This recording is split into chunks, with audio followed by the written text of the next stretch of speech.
Salutare, salutare!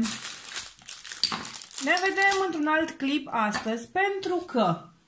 Oare de ce? Ăsta deja l-am și murdărit.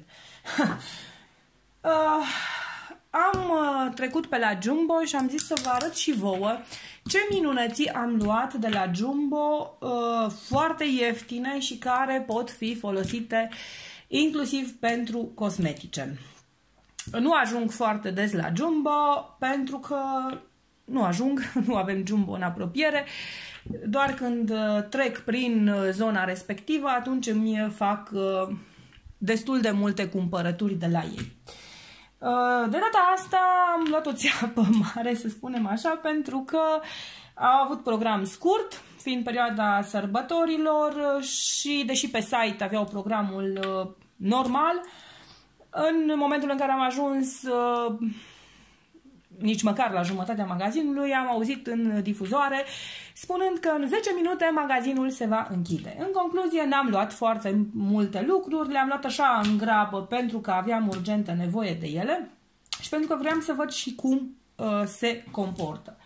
Bun, începem cu sticluțele de parfum. În mod normal, ei spun că sticluțele astea sunt pentru ulei, să pulverizezi uleiul. Eu deja am și pierdut un capac, dar sticluțele sunt fantastic de faine. Ia uitați ce făinuțe aici, imită un fermoar. Așa, au 30 de mililitri și sunt fantastic de bune pentru parfum lichid. Aveți rețetă la mine pe canal cu parfum realizat acasă și diverse combinații. Eu v-am pus doar rețeta de parfum de Provence, așa, dar puteți face ce amestec vreți fiecare. O să mai facem și alte rețete pentru că o să mi le fac pentru mine. Niște parfumuri mai deosebite cu mirosurile pe care voi le adorați. E din sticlă, deci nu e din material plastic, e sticlă și au costat 2,90 lei. Dacă nu mă înșel, dar nu cred că mă înșel, nu știu pe unde e. În momentul ăsta nu știu unde îmi este bonul de casă, dar sigur 2,90 lei sau 2,99 lei au fost o sticlă. De 30 de mililitri, nu scrie, dar sigur are 30 de mililitri. Bun, se merită toți banii. Ce mi-am luat și mi-am luat odată vreo 50 de bucăți, acum am găsit iarăși. Sunt fantastic de faine, niște borcanele cu codiță. Astea au 50 de mililitri, așa, și cu capac. Erau fără codiță și la 30 de mililitri și erau și mai mari, la 100 de mililitri. Eu le-am luat pe astea, Storage Craft, cred că scrie Craft More Storage. Așa, sunt foarte bune și pentru mărturii, e o idee de mărturie fantastic de faină, în care puteți să puneți pietricelele colorate sau bombonele, o etichetă agățată de codiță, de tortiță și e absolut fantastică și scrie aici are 25 de mililitri și aici are 50, deci e gradată. E foarte faină, asta în oz, asta în mililitri, asta a fost 2 lei și ceva. Și asta. Cele simple de 30 de mililitri au fost 1,29 lei. Cred că toate sunt cu 9. Asta probabil 1,99 lei. Celelalte 1,29, sigur a fost 1,29 și mai mari pe la 2 lei și un pic. Eu zic că se merită și capacul e foarte bun față de ce mai iau eu de pe net de musai. Pentru că am nevoie și eu prefer sticla de infinite ori în defavoarea plasticului. Bun. Mi-am mai luat și o ustensilă. Teoretic asta se folosește pentru, nici n-am desfăcut-o încă, se folosește pentru împinsul cuticulei. la manicură, dar eu mai folosesc inclusiv ca și spatulă pentru amestecat pudrele cosmetice și o să o și vedeți în acțiune în câteva dintre tutorialele mele. Da, asta a fost 4 lei. 3,99 lei, ca să fiu mai corecți. Un lucru iarăși care pe mine mă ajută foarte tare sunt palețicile astea pentru pictură. În ele poți amesteca foarte ușor cosmetice. N-am găsit mai mică, sunt și cu 4 cavități. Nu știu dacă nu sunt și chiar cu 2. Îmi cer scuze, eu încă mai sunt răcită. Nu mi-a trecut de tot. Și continuând, e foarte, foarte utilă pentru amestecul pigmenților, inclusiv pentru fardul de plioape. Chiar și pentru rujul cu o consistență mai moale, să spunem, pe care îl putem turna aici și îl aplicăm cu o pensulă. Se poate pune deasupra o folie transparentă, o folie în acea alimentară și în felul ăsta nici nu intră impurități și putem să îl folosim. O altă chestie făinuță, aceasta a fost vreo 2 lei. 1,99 lei, cred că asta mare. Era acea rotundă 2,90 lei, nu, 2,49 lei. Deci aveam și o palețică rotundă și asta a fost mai ieftină, dar e utilă și ea la rândul ei. Bun, o să găsiți acolo și foarte multe recipiente de 100 de ml, de 200 de ml pentru șampoane, pentru, știu eu, demachiante din plastic, dar sunt și ele foarte, foarte utile atunci când nu aveți neapărat o problemă cu plasticul. Am găsit și chestiile astea, au 10 ml, sunt foarte bune pentru balsamul de buze. Deci cine vrea să-și facă balsam de buze, fuguța la Jumbo, Jumbo, irelevant pronunția, contează mai mult contextul și ați înțeles cu siguranță. Da. Sunt faine și astea. Eu o să pun farduri de pleoape, cred că în ele. Astea au fost 4 lei, 4 bucăți. 3,99 lei, 4 bucăți. Eu vă spun din amintiri, nu știu unde am pus bonul. Probabil că e pe undeva prin casă. Asta e de la Fan Curier, n-are nicio treabă cu Jumbo. Da. Știu că am mai luat niște recipiente cu pompiță din Jumbo, altădată și care au fost foarte bune, chiar nu au curs deloc pe margine, s-au închis extraordinar de bine, așa cum se întâmplă și cu, așa, fără să-mi sparg nimic, așa cum se întâmplă și cu recipientele astea de pentru parfum. Ei spun că e pentru ulei, deci se poate pune ulei de măsline, ulei de oarește care și pulverizezi peste o salată, peste un produs înainte de a-l pune la cuptor. Bun, la partea de cosmetice doar atât am apucat să îmi iau, după cum spuneam, din lipsă de timp. Dar îmi place tare, tare mult. Asta i-am luat-o fiică-mi. După cum spuneam, taică-s o învață de fiecare dată când intră rudele pe ușă să își verse mărunțișul în pușculița teiuței. Și e faină, rău, asta are și dop, era o grămadă, inclusiv tip cutii, cutiuțe, asta e din porțelan, deci n-am vrut de tablă, vreau de porțelan. Sper că va și dăinui, va și rezista, pentru că teia strică tot ce prinde. Cred că așa fac toți copiii la 1 an și un pic.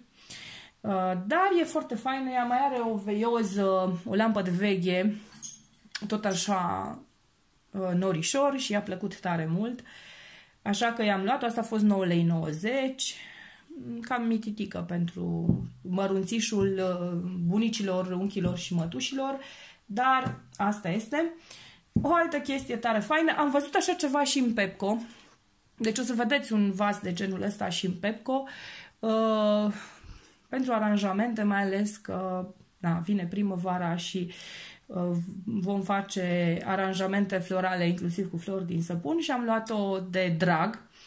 Cam la același preț am văzut-o și în Pepco, deci ca și model un ou spart, eu așa-l văd, ca un ou crăpat, dar mi-a plăcut tare mult ideea și am zis că hai să o achiziționez și pe ea. O altă chestie, văd că deja Marius a și scos-o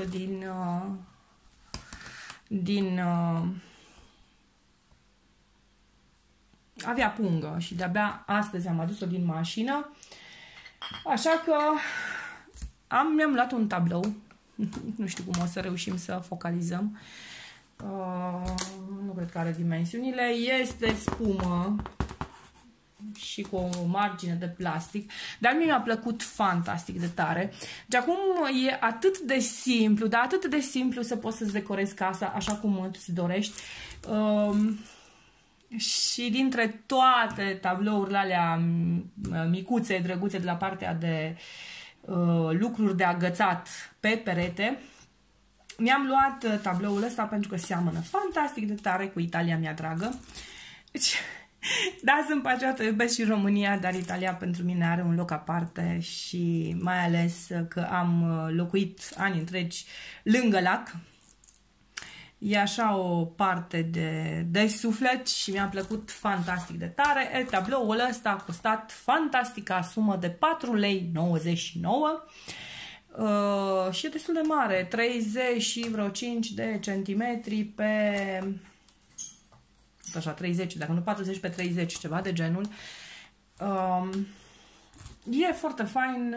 Eu în bucătărie am o zonă în care am pe perete niște tablouri drăguțele, în general florale, dar o să-i găsesc și la asta un loc așa pentru mine și pentru sufletul meu. Nu era mai mare, era ceva cu marea.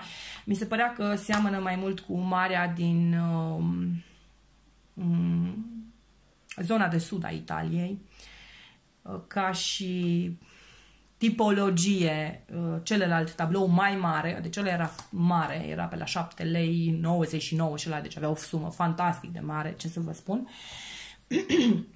Dar era mult, mult mai mare. Deci avea 50 de centimetri pe 40, 35.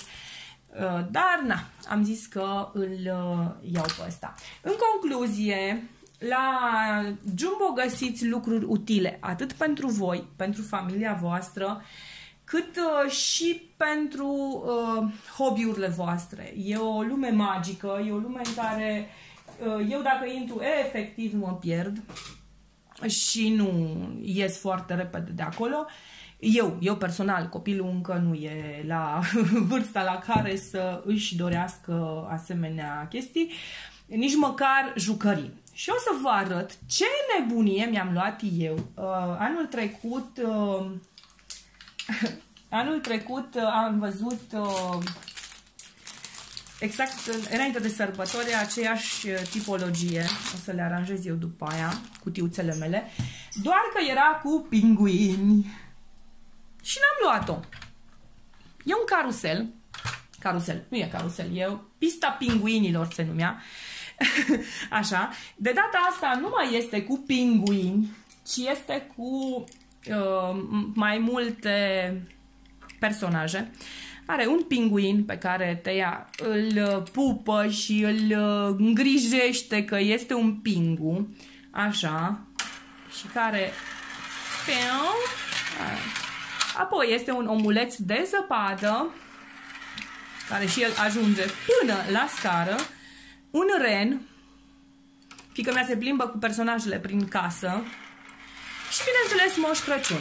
Cel de anul trecut, pe care îl văzusem eu și la care mi-a stat gândul, avea doar pinguini, pista pinguinilor se numea.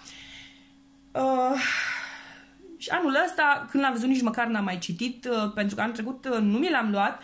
M-am gândit la el, cred că vreo 2-3 luni, l-am căutat pe niște site-uri chinezești, gen AliExpress, Wish, tot ce mai putea exista și nu l-am mai găsit pentru că a trecut perioada de iarnă și dacă a trecut perioada de iarnă, bineînțeles că n-au mai fost disponibile, dar anul ăsta, exact la intrare în Jumbo, printre primele jucării au fost astea, inclusiv pista pinguinilor. Deci noi am fost după sărbători, încă mai era o grămadă de minunății, foarte ieftine. Asta este unul dintre caracteristicile magazinului Jumbo, faptul că toate sunt la un preț acceptabil și din păcate e păcat că nu sunt mai multe magazine în toată țara. Bun, și acum să vă arăt cum funcționează pista pinguinilor și cu asta o să ne luăm la revedere.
Ok, partea fantastică este că personajele alunecă chiar și fără ca toată muzica asta să se audă. Pe mine mă amuză fantastic, probabil sunt un etern copil.